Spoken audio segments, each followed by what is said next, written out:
Hello everybody, welcome back to another turn of Operation Montagnards. This will be turn 13 for the Japanese, which is January of 42. Before we get into it, we got quite a few items of housekeeping that just haven't been addressed up till now. Most of them have been pointed out already, and we've been working under the assumption that they'll be fixed, but just missing input from one player or another just hasn't been fully addressed yet. So we'll go through them in order from last to first, or most oldest to most recent. Yeah. So first off, the Maginot line is definitely supposed to be gone, and that will also apply to the Mannerheim line as well. Next, last Japanese turn, when I declared war on the Americans, I should have placed a light carrier. It will end up in P15 at the start of this turn, and we'll be fine from there. The other two carriers are just placed on stage 1, where they stayed. Okay, next, the American jet fighter could not have been placed in Great Britain because their collective income last turn was 106, but double the Soviet income should be 108, so they don't quite have Triumph of Capitalism yet. I don't know where that jet fighter needs to be produced instead, so I'm just going to leave it on the board as it is, with the marker that it needs to be adjusted. Next, the German naval units, which participated in the amphibious assault or bombardment of the Netherlands, is not allowed to have gone into port, except in the Netherlands, which doesn't have a major naval facility. So the 2 destroyers can go in port. The rest of the units have to be kept out at sea. And then last and biggest of all is going to be the land invasion of Syria. Jinx used 3 fighters, one of which came from Oral Kursk, which does not have an airfield. So 1, 2, 3, 4, and then it doesn't have the range to land. So one of these fighters ended up not having participated in the combat, which may change the outcome of the battle a little bit. So we're going to go ahead and roll the rest of that out here. Right off the start, in round 1 of the combat, 2 of the 3 Soviet fighters got their hits, so we have a 2/3 chance that one of the hits should be discounted. So we're going to be rolling a d6, and 1 to 2 will result in the French fighter remaining dead, and a 3 through 6 will result in the French fighter surviving into round 2. That is a 4, so unfortunately a hit gets discounted and a French fighter survives into round 2. We already know at the end of round 2 we have 2 hits that were accounted for, one from the infantry class units and one from the tactical bomber. So the only thing that can possibly survive is going to be the fighter, but it does get to roll for round 2, which didn't happen in Jinx's roll. So, as always, it'll be hitting on a 6 or less, and that's a miss. Fantastic. Okay, so going into round 2, we also need to consider whether or not one of the one hit that came from the fighters should be discounted or not. So that'll be another d6 roll with a 1 to 2 or 1 to 4 resulting in, yeah, we'll do a 1 to 4 resulting in the hit remaining on the board for the 3 Soviet fighters that participated in round 2. And then on a 5 to 6, that will mean that hit gets discounted, and the French fighter shall survive into a round 3. 4. That means the French fighter is still dead at the end of round 2, and nothing at all changes on the board. So just went through a lot of detail for no change at all.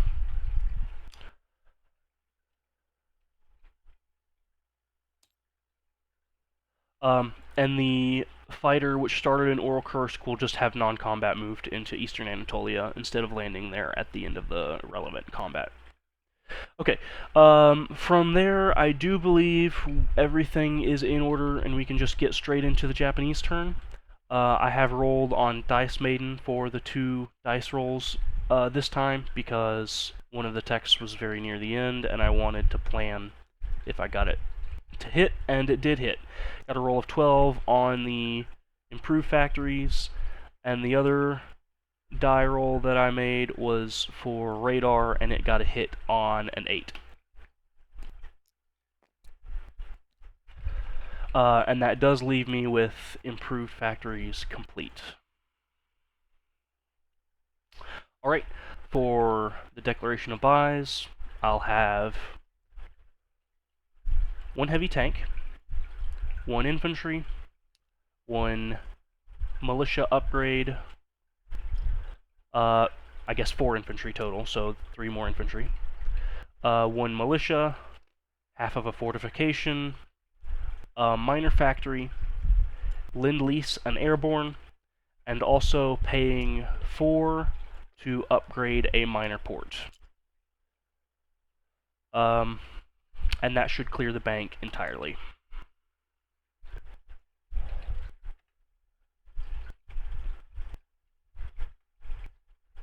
Alright, let's get into the combat movement phase. We'll start down here. First, the submarine from I-4 is coming into I-7. Then everything from I-6 is also coming into I-7, at which point the French submarines have an opportunity to fire at the passing naval units. And Tactical has elected not to engage this at this opportunity. So from there, 2 of the submarines are leaving westward back into I-4, and all 3 remaining naval units, which is 2 light cruisers and a submarine, are moving 3 sea zones into I-13. We'll have to move some of these fleet markers in a bit. But they're just hanging out south of Sumatra and Java. Alright, going to the far east this time. From Rabaul, we'll have each marine boarding a destroyer. One of the destroyers will be moving southward 1, 2, 3 into P73 and amphibiously assaulting the South Island of New Zealand. The other is moving 1, 2. No, it doesn't need a screening combat yet because there's no units in it yet. So it will be moving 1, 2, 3 into P60, where it will be conducting an amphibious assault onto West Timor.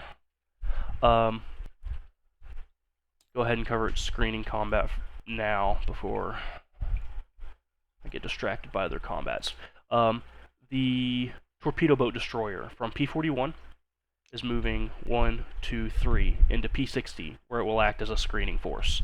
It doesn't have to screen against the submarine, but it will need to have been declared by the time the combat phase occurs, so it can respond to this seaplane scrambling out, potentially. And also, the heavy cruiser from P50 is moving southward into P60 to bombard West Timor as part of that amphibious assault. So, in this sea zone, we'll have a screening force of 1 TBD, and a continuing force of 1 destroyer and 1 heavy cruiser amphibiously assaulting.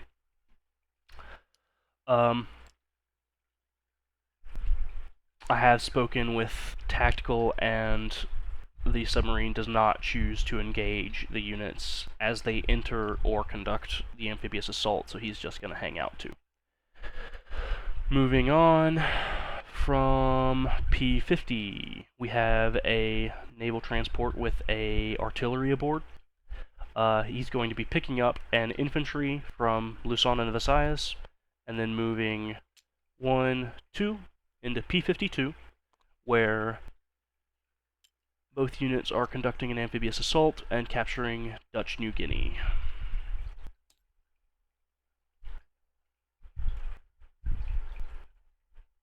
Okay. The other unit in Luzon and Visayas, which is a Marine, is conducting an amphibious assault of Mindanao across the narrow crossing.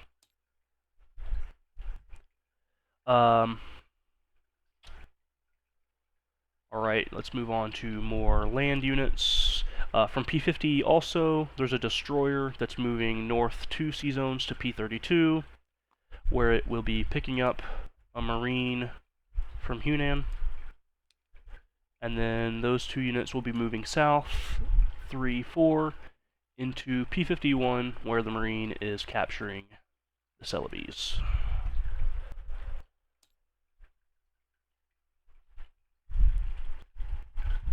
Sorry if I'm a little slow with clicking, there is currently a cat between me and my computer screen. So I may be misclicking a little bit. Okay, so continuing from P-50, just keep going from here. 1 Marine from Sarawak is boarding the remaining naval transports from P-50, and it's being joined by an infantry from Cochin, China, but it's boarding the other naval transport. From there, both of these naval transports are moving north onto the Second Fleet, and from there they will be picking up 2 of the 3 artillery from the 97th Army. The 3rd artillery will be picked up by a 3rd transport coming in.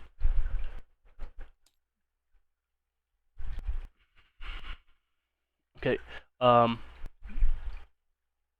deal with that now. One of the 2 naval transports from Nanking will be picking up a Marine from Nanking, and then it will be coming south, joining the rest of the fleet, and picking up another artillery. So that's all 3 of the artillery from the 97th.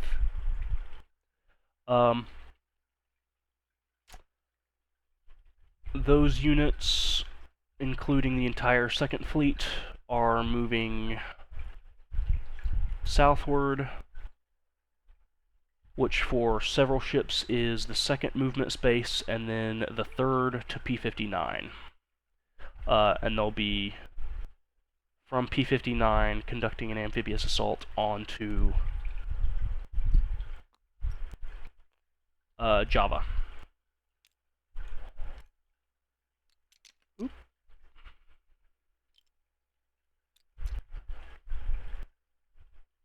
Okay, actually, before that happens, I definitely need to have declared something else first. The seaplane from Siam. Can you stop flicking my mouse, please? The seaplane from Siam is flying 1, 2, and going on map in P-59.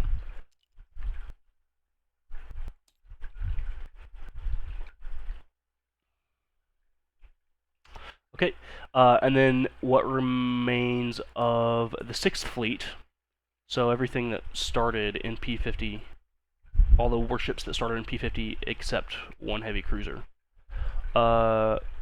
That's 3 heavy cruisers and 2 battleships, is moving south into P-59 and bombarding Java.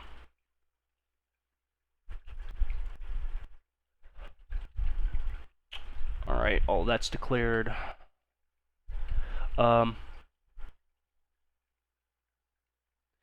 For Sumatra, we're going to be using,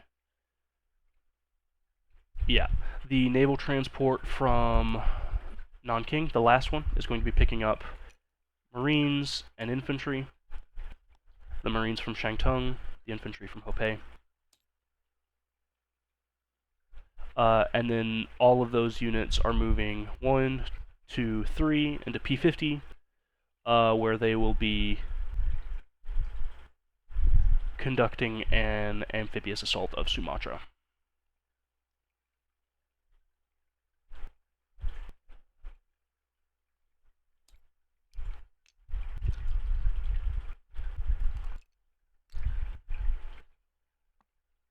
Oh boy, I think I underdefended that transport quite hard in my plans.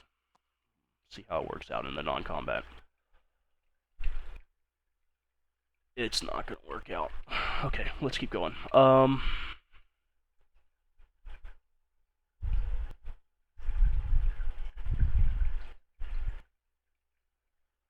We also have one more Marine from Guam boarding a destroyer and moving 1, 2, 3 and joining the action against Java. So that leaves 4 infantry class units, 3 artillery, and then lots of bombards. We haven't addressed the aircraft yet. The aircraft. I shouldn't have taken them with the second fleet. Yeah, I should have. So there are 1, 2, and then they're going to fly into Java and back out for 3, 4. So they're just going to stay with the fleet as it is. Nothing more complex than that.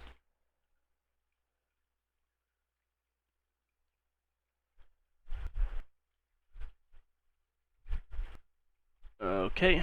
More combat movements. We have to deal with the aircraft. Let's go ahead and do that. From the 18th, 2 strat bombers are flying to Hainan, carpet bombing. 1 fighter is flying 1, 2 to Sumatra, and the other is flying 1, 2, 3 to Borneo. And then the tactical bomber is flying 1, 2 to Mindanao, and it's going to be joined by the air transport conducting an airborne assault with the airborne infantry from Cochin China. And that is all of the air units from for the combat movement. We did miss 1 infantry and 1 artillery from Sarawak are going to be marching south into Borneo.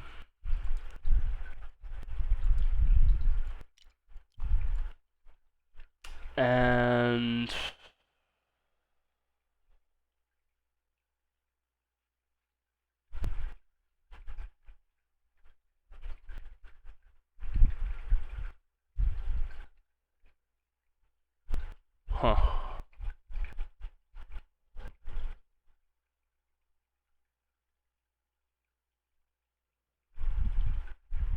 yeah, I really messed up here.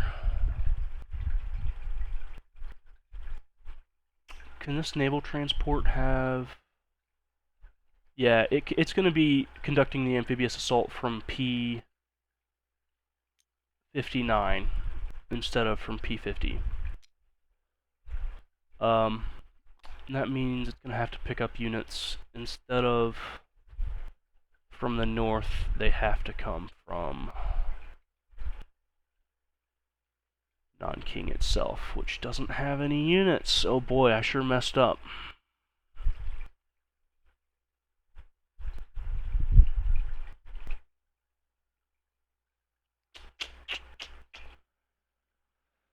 Alright, then let's change things up a little bit.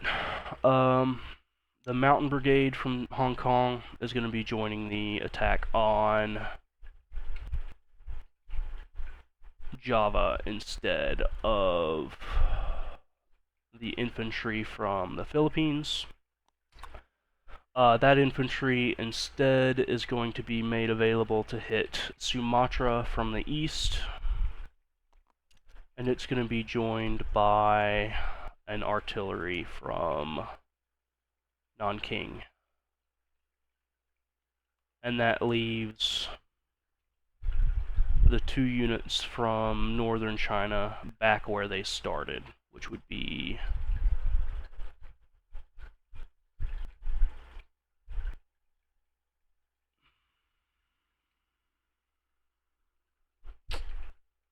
yeah, I messed that up quite badly. I apologize, guys. A bit of a rush. Let me figure out what's going on here. What have I? Where have they gone? I don't. Here they're just here. Okay, so the Marines came from here and the infantry came from here. Neither of which can reach. The artillery joins instead. All right, that all works out. That leaves Sumatra at a pretty risky position. So the airborne is going to be joining Sumatra instead of Mindanao. And I'll be happy with that. Okay. Very many apologies for all of that. That last minute shuffle that had to happen. All right, continuing.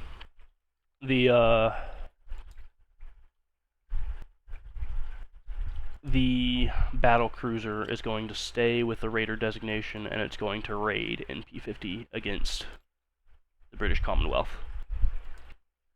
Okay, that is all of the actual attacks declared. We do have one more combat movement to declare.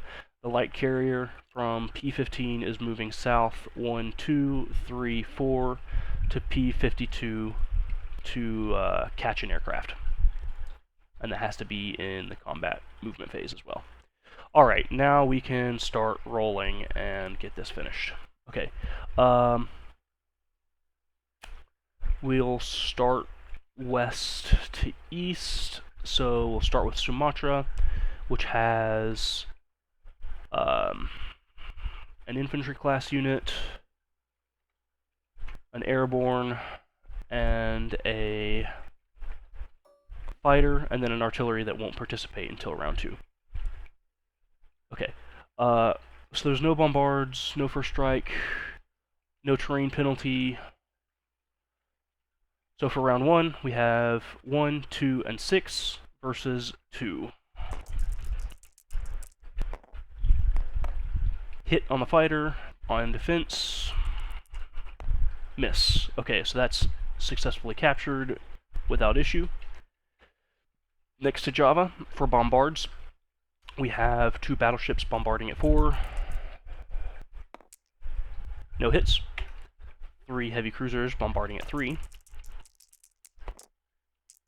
1 hit. Nice. Okay.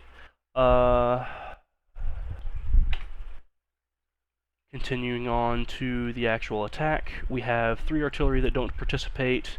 So all 4 of these infantry class units will be rolling at a 1.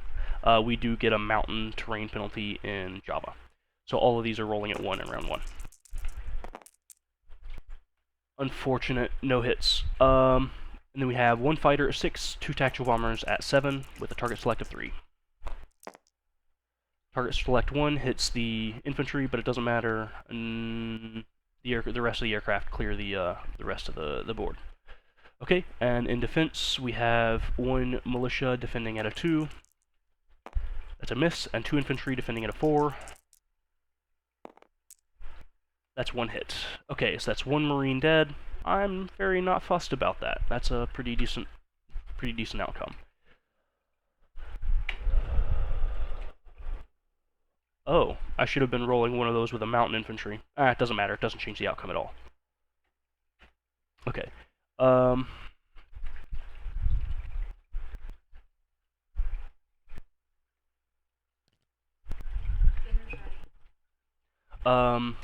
Automatically capture West Timor, automatically capture Dutch New Guinea, and the Celebes. Let's roll for Borneo now, which has an artillery first strike at 2 because of a mountain border penalty. That's a miss. Alright. The infantry class also at 2 because it is boosted. Miss, and a fighter at 6. Hit. In defense, there is a militia defending it too. Miss. Okay, so no casualties there. And that does eliminate the seaplane as well.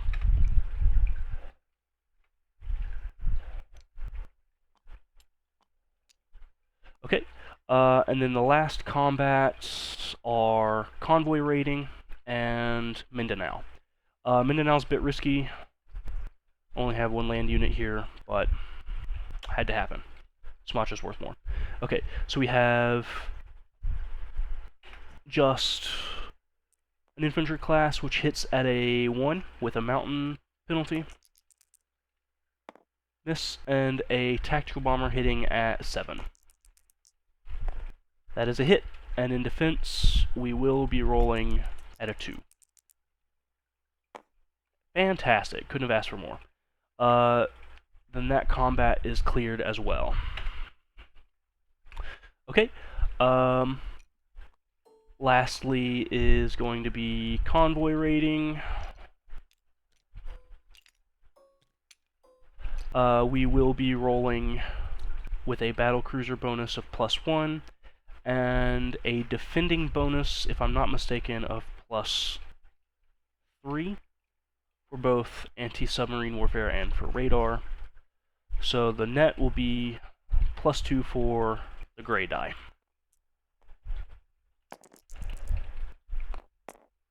No damage at all, but we will keep a unit raiding Commonwealth convoys at the end of the turn.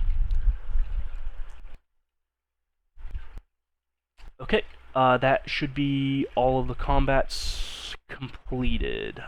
At the end of the combat movement phase, as announced previously, the 3 aircraft from the battle in Java are just returning to the aircraft carriers on the 2nd Fleet. Oh, I forgot to roll for the units in P59. It doesn't really matter. The combat order doesn't matter. I've forced the submarine into combat by mapping it, and it can't participate in more than one combat. So we will be rolling... I missed the carpet bombing too. Okay, so we've got a roll at 3 against the coastal submarine. Miss.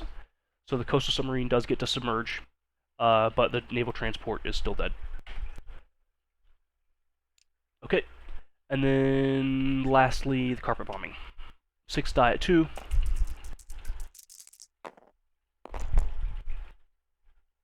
All misses. No damage. Okay, at the end of the combat movement phase, as stated, the aircraft from Java are flying to P59. The aircraft from Sumatra, which will be the fighter, is flying 1-2, which has 2 remaining, 1, 2, 3, 4, to Luzon of Visayas. It's joined there by the seaplane from P59. Okay, the aircraft from Borneo, that's a fighter, is flying to Sarawak. The tactical bomber from Mindanao is flying 1, 2, 3, 4 to P52.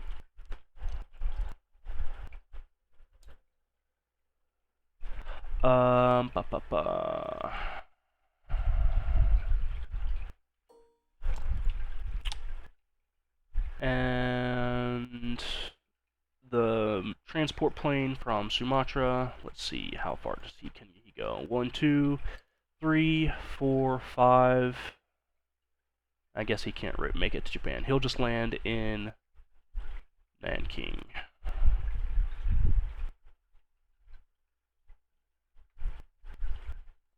Okay, that would be that line. That is all of the aircraft that participated in combat. No, it isn't. The Strat bombers are also flying to Nanking. I'll put them on an air marker. That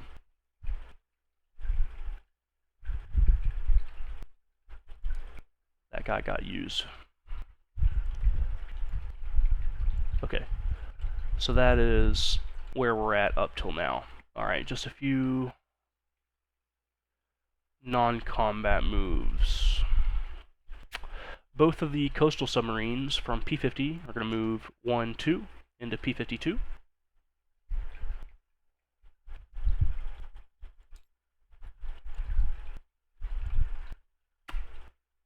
The 1 infantry from Nanking is marching into Hunan.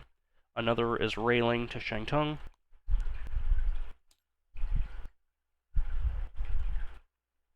An airborne infantry and a marine from Shantung are walking south into Nanking. An infantry from Hopei is walking south into Shantung. And a heavy tank from Rihe is railing to Nanking. In Japan itself, we have 1 heavy tank, 1 infantry, and 1 marines walking east from Kyushu to Honshu. They'll be joined by 1 airborne from Tokyo and the fighter from Korea. With that, I should be ready to place my buys.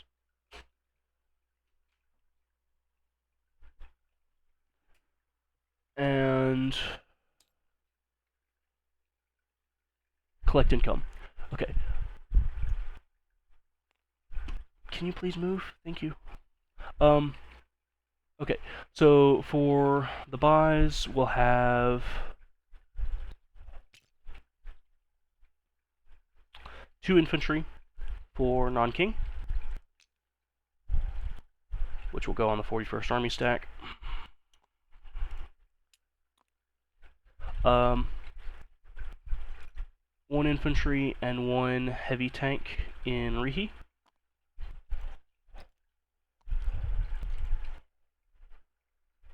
1 infantry in Tokyo.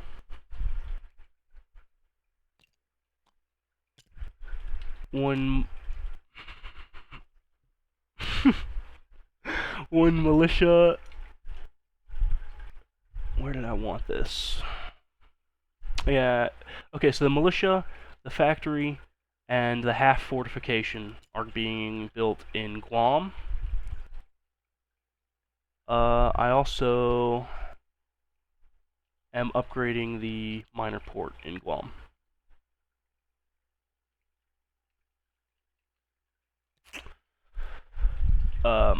That's a half fort, not a full one. I'll make sure it's got an in-progress marker. That leaves just a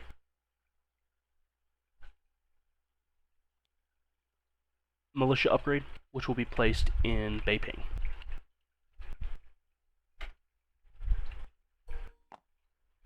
Alright. Then with that, collect income, have a base income of 43, none saved. And then we'll be adding 6 for the Chinese coast, and 2 for the Philippines, 2 for Borneo, and 2 for Sumatra. That leaves me with 55, and I'm ready to pass everything off. If you'll excuse me this time, tactical, I am in a little bit of a hurry, so I will put off the unit recap. If you definitely need it, I will record one separately and post it for you. But for now, I'll just leave it as it is and say best of luck.